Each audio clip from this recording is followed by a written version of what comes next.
You mentioned financial planner earlier as a way that in the past some friends of yours have kind of lost track of their money. How do you feel about financial advisors and financial planners? I know one good one. I do. It's not you, is it? It's not me. Okay. No, it's a friend of ours. He's very much aligned to the Rich Dad philosophy. And even he will say, most people who come to him, they'll say, yes, I'm going to do this. Yes, I'm going to do this. Of course, yes, I'll stick to this plan, this plan, this plan. And as soon as they walk out the door, they do nothing. And too often, people come to them when they're in their 60s and 70s, and there's not a lot he can do for them. It all depends. There's two, and I'm not saying all financial planners are bad. I know there's really good ones out there. I guess the question is, are they there to really help you grow your money, or are they there to take fees for themselves? So a lot of financial planners, they're salespeople.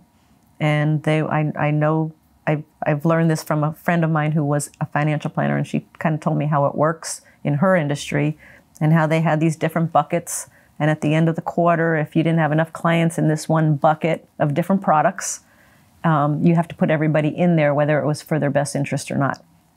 So I think my question with financial planners is, if they're going to recommend something to me, and this goes with stockbrokers and this goes with real estate brokers, if they're going to recommend an investment for me, are they also investing in that as well? So our stockbroker never recommends anything, and we don't have much money in the stock market, but he'll never recommend a stock that he hasn't also put his money into.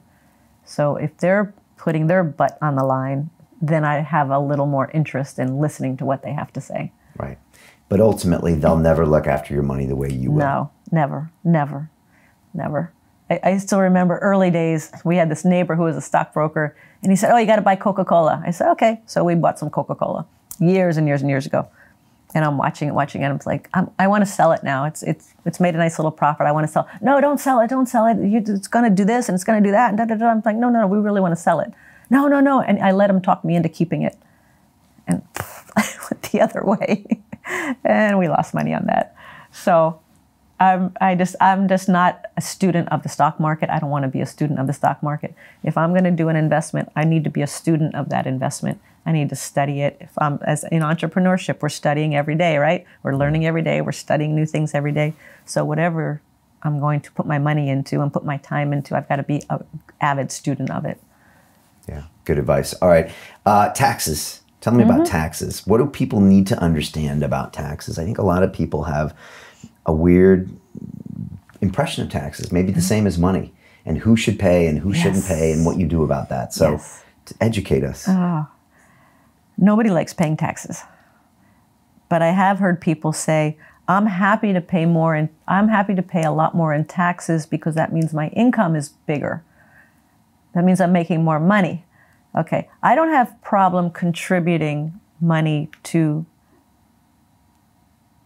my country, but not when they're spending it and wasting it and not using it to how it should be done.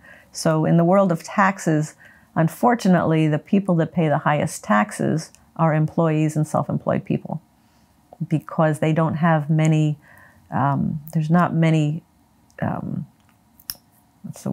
deductions. They don't have many deductions that they can take to offset their income against the taxes. So the people that benefit are business owners and investors who pay a lot less in taxes. And the reason they pay a lot less in taxes is because, as our friend Tom Wheelwright, our tax advisor and Rich Dad advisor on taxes, he says that that taxes are just an incentive system. They're an incentive. So the government will give you tax incentives if you're doing things that the government cannot do. So when we buy apartment houses, we're providing housing. Government can't provide housing, not a lot of it. When we invest in oil and gas, the government is not going to look for new energy supplies. So we are investing in things that the government wants us to invest in, and by doing that, we get tax advantages. People don't understand that. They think if you make a lot of money, you should pay the bulk of taxes. Well, I don't know the statistics exactly, but the people who do make the most money, by far, they pay like 95% of the taxes in the US. So in the US, it's the only place where the people complain that the people who pay the most taxes, how does the saying go? In the US, the people complain that the people who pay the most taxes don't pay enough, and the people complaining don't pay any taxes, okay. Something like that. Right. But yeah, so unfortunately, the government doesn't know how else to make money except by taxing people. In Honolulu, for example, we have property there, and we are not residents of Hawaii. So a few years ago, we got a notice saying they've just passed a law, and because you're a non-resident and you own property, we're tripling your property taxes. They don't know what else to do. So I think the most important thing about taxes is it's not rocket science, but just know if you're an employee, there's not a whole lot you can do, and you're going to pay that tax bill. But if you become an entrepreneur, even in the self-employed quadrant, there's still tax deductions you can take. But as a business owner and as an investor especially, investors have the greatest tax breaks. And again, it's because you're investing in things that the government wants you to invest in.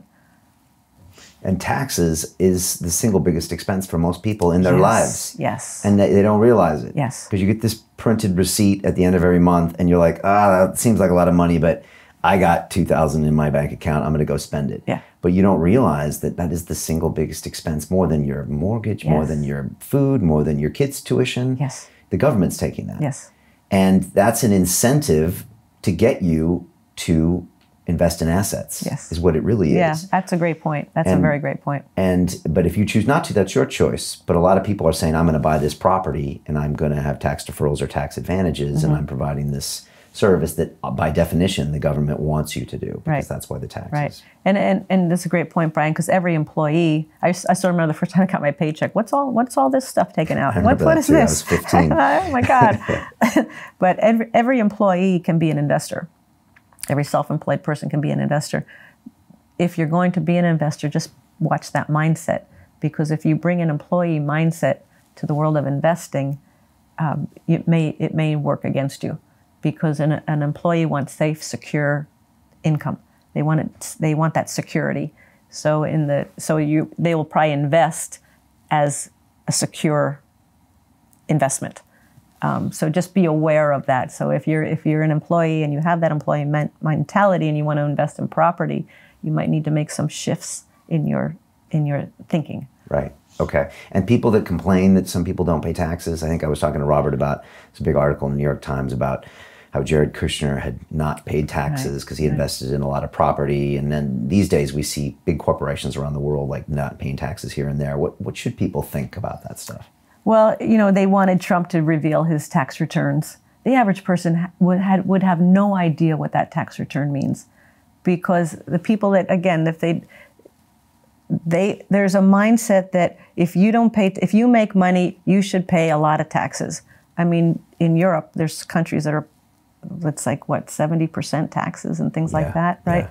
So I think people just need to understand that, and I don't know how to get this across, but the people that are, like, let's talk about somebody that owns a big business, employs 1,000 people. That person's creating jobs. That person is creating product that is bought and sold. That person is paying taxes. That person's doing a lot of good in the country, but all people can see is they're not paying taxes. Okay? So there's got to be this shift. There's right now, a capitalist is a 4-letter word. And I do agree, there's a lot of greed. There's a lot of greed in business today, and there's a lot of greed in Wall Street especially. But I would love to see a shift, and it's starting. I'm seeing a few people talking about it, from just capitalism to conscious capitalism, social capitalism, where it's not about the money so much as it's about doing good. And a lot of companies, we were on listening to the co-founder of Whole Foods, and he was talking about conscious capitalism. And he says, people blame capitalism for all the social ills of the world, because that's not fair. We didn't create all this social ill. We're trying to do good work. We're trying to put people to work. We're hiring them. We're giving them jobs. We're creating product that's used by the citizens.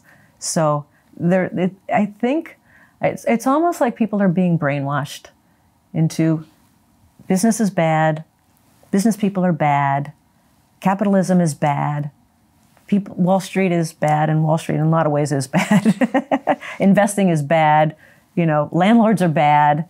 It's like there's this polarity that's happening, and I'm not sure how to correct it. If you have an idea on that. I just think sometimes it's these weird news headlines that are kind of clickbaity to kind of get us against them versus mentality, which kind of feeds into the whole system that never teaches you about money in the first place. And, I don't necessarily believe in conspiracy theories, but I do believe that people like the status quo. Like most people are kind of interested in keeping the status quo the way it is. And so you could teach kids about money in school, but it might mess up all this other things you have, employees and the mentalities and stuff. And so they instead would throw a headline, oh, look, this company didn't pay tax, or look at this person doing this, or this Wall Street banker got paid this, without maybe diving in deep and saying, okay, well, what's going on here? Yeah, well, people don't read past the headline.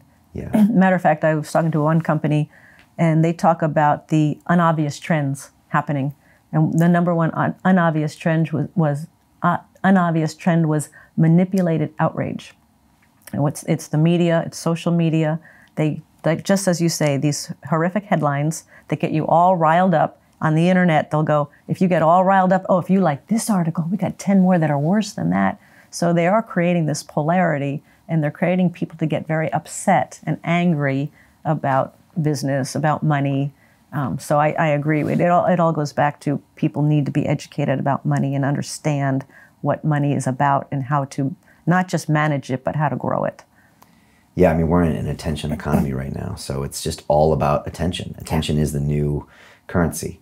And so people want to grab it from you. If they can get you to spend an hour on Instagram and an hour on Facebook and an hour being angry at the rich people or Wall Street, they just made money. Yeah. And there's entire billion-dollar companies, multi-billion-dollar companies in Silicon Valley that are actually really good at it right now. Yes, they are. And you need to just check yourself. Like every time you react to a headline, well, first of all, why are you reading that? Maybe you should be building a business, right? And whenever I see that headline about like Kushner's not paying taxes because he's investing in real estate, I always think, well, maybe I should be doing that. So I just really think people need to have a fundamental question with themselves about money. They need to question what they're reading. That's one thing.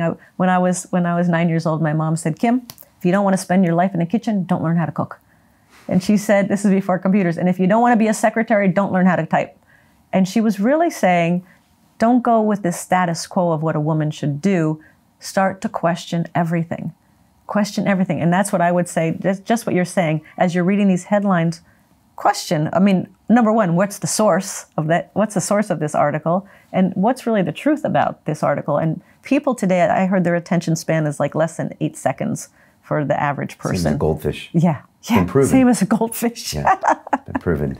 Yeah. So people don't take the time to really understand what's going on. And I think the only way, I mean, it is all about education. It's about financial education. It's why you do what you do. It's why we do what we do. And with just a little education, it can go a long way.